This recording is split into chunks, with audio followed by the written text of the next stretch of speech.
Rapaziada, o cliente trouxe um carro pra mim aqui com barulho de ferro, com ferro na roda. A hora que ele freava fazia o barulho, só que foi tarde demais. Ele trouxe aqui, já, ó, já não tinha pastilha mais, acabou perdendo o seu disco de freio, sendo que o outro lado está inteiro ainda, entendeu? Fica a dica aí, ó, faça uma preventiva, observe pastilha de freio do seu carro, que é por segurança sua, é freio, é essencial. E o cliente acabou perdendo um jogo de disco aí por não fazer a troca da pastilha. É uma coisa super simples, barato, e levou no mecânico com o serviço de meia horinha e o cliente já sai com o carro pronto.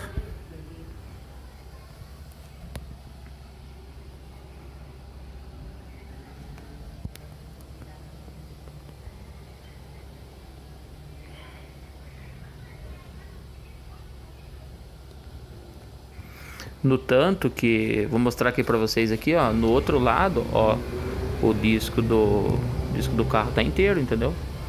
Foi só falta de fazer a troca mesmo.